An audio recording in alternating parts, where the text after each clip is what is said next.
Folks, this is Book Talk with Corbin. I'm your host, and we have with us a returning guest, a friend of the show, Jason Griffith, good brother. If there's anybody who you want to bring to your church, community organization, whatever it might be, to talk intelligently about fathers, fatherhood, and shared parenting, this is your man, all right, period. Get a hold of him, you're going to get a hold of the best, and he's going to do a great job. I just learned some great news that he's putting together like a class on shared parenting and doing some writing on it. And I just want to say from my own personal experience with my divorce of my daughter, I wish I had access to this brother at that time. But I'm going to make sure that through this podcast that we're going to have a lot of fathers get access to him. Brother, thank you for coming on the show. Hey, how you doing, brother? Yeah, appreciate it. Now, brother, one reason why I brought you on, I was watching, I saw something on Facebook, and it's something about some sort of documentary. What's the title of that documentary, and what's it about?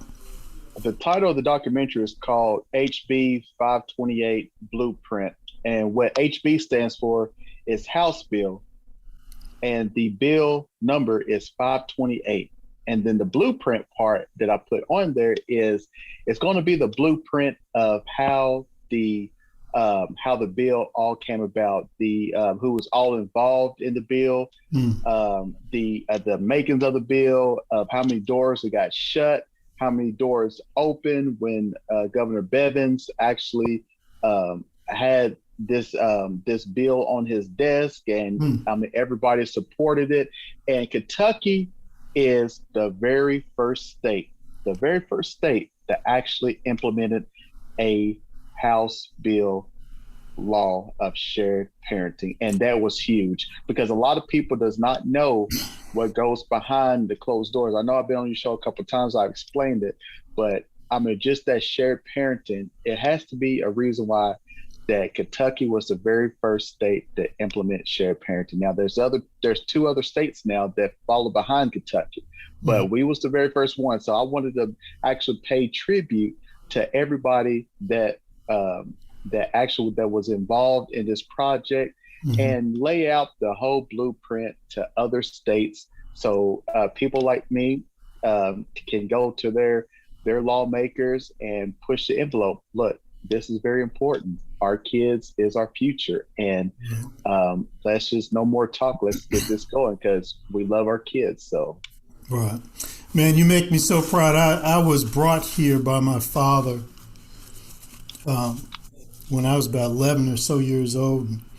And, I've traveled a lot of other places here and there, including like a half a dozen different countries. But I was always a proud Kentuckian, and just based on what you said just now, I'm that much more proud. Man, I am so thankful that Kentucky was the first in the Union to do this. But brother, like you said, though, there were some people behind that. And I think that's one reason why you said you did the documentary. Were you the producer or the director or what?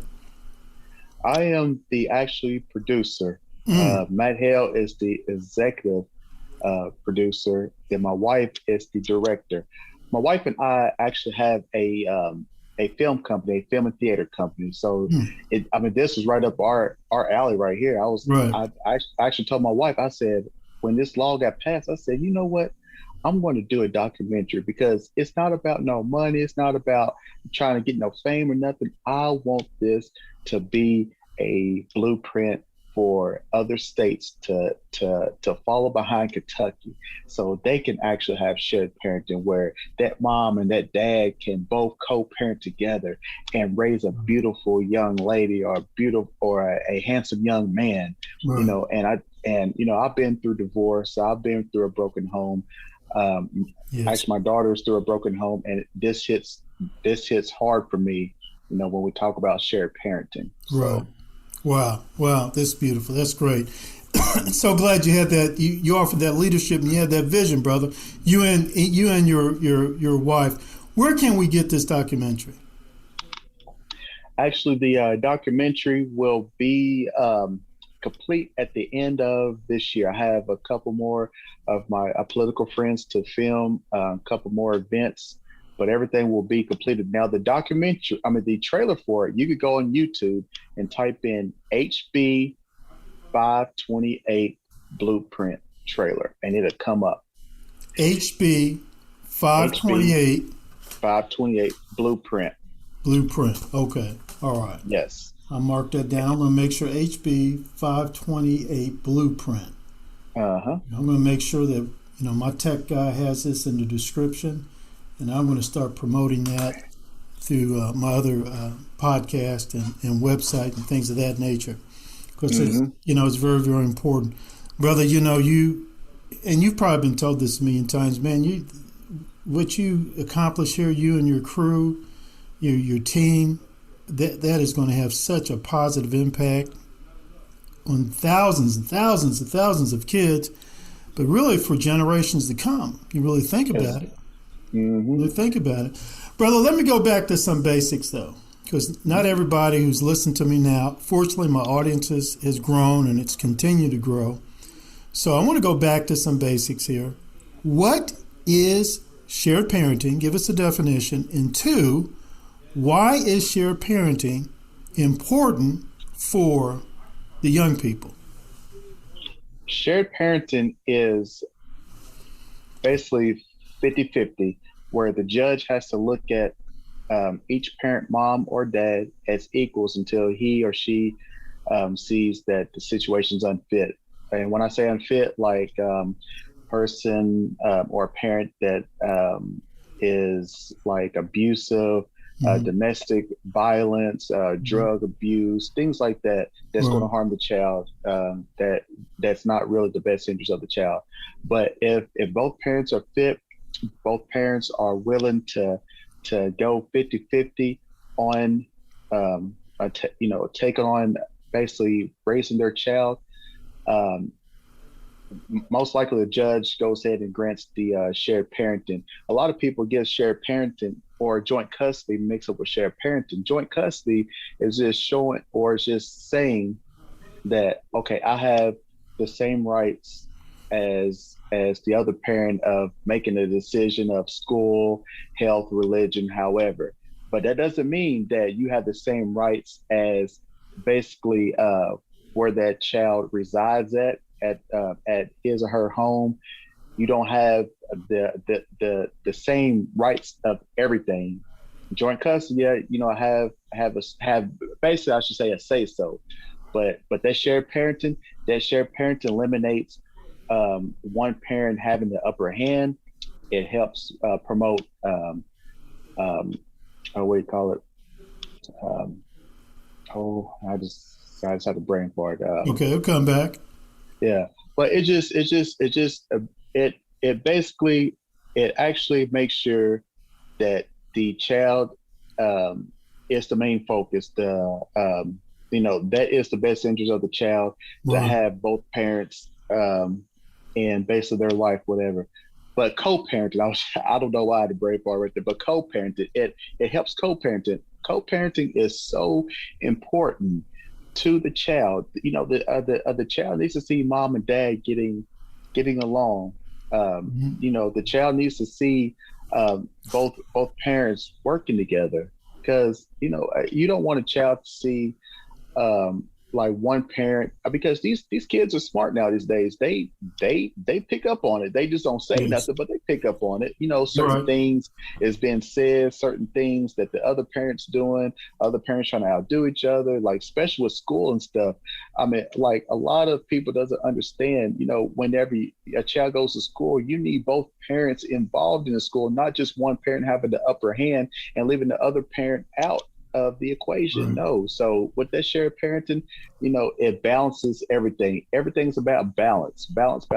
So and obviously that balance is what, more often than not, is best for the child. They get the most benefit from that situation. Exactly. Okay. Exactly. I can see that.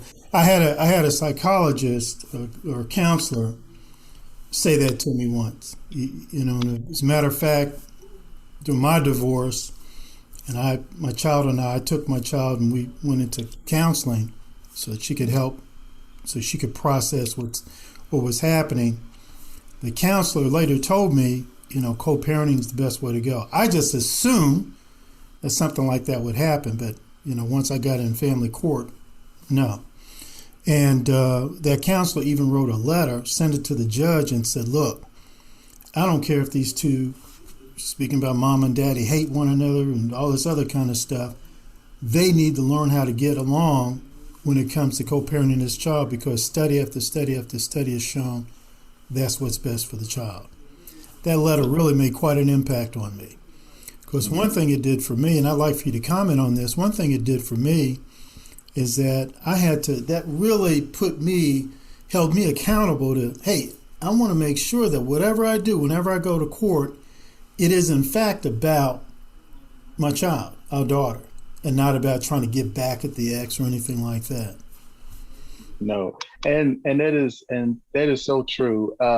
And I mean, I know I could be critical of the family court system, and just like everybody else, I've been through it. It's just basically their vision is geared to another situation, where our vision mainly is the best interest of our child, the best way that we can basically raise our child, because nobody cannot raise your child like mom and dad can. So all these other people who has an opinion, okay, I respect your opinion, but when it comes to that mom and dad, can't nobody raise that child like mom and dad. Absolutely. So, yes. Absolutely. And we've seen that time and time again, I think, in our personal lives, and viewing other people, and like this counselor once put in a letter, study after study shows, verifies exactly what you said. Ain't no replacement for mom and daddy. I tell you, we even had Dr. Ryan Schroeder out of Louisville, a psychiatrist, that he was the main ingredient to our shared parenting bill, because he did the studies and he had other people to back him up. And I tell you, between him and Matt Hale and the rest of the Kentucky heroes, I mean, we really did our study. We really went to our lawmakers, and our lawmakers is so wonderful.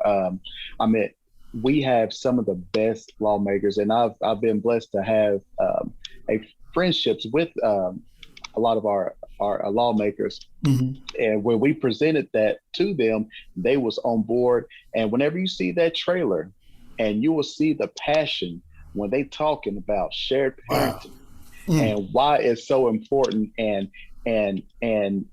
why that we need that shared parenting. You have no idea. You're my fourth interview. I put this trailer out. I debuted this trailer 3 weeks ago. You're my fourth interview. I have talked to people not only in our country, but I've talked to people in Russia. I've talked to people in the United Kingdom, Australia, because they are like wondering, how did you get your lawmakers to pass this bill? And how did the governor sit there and basically sign off with no problem? So that's the reason why I called it the blueprint, because this will be the blueprint to everything you need about shared parenting. So you can sit right there and you go to your lawmakers and you demand that I want shared parenting to be the law of the land.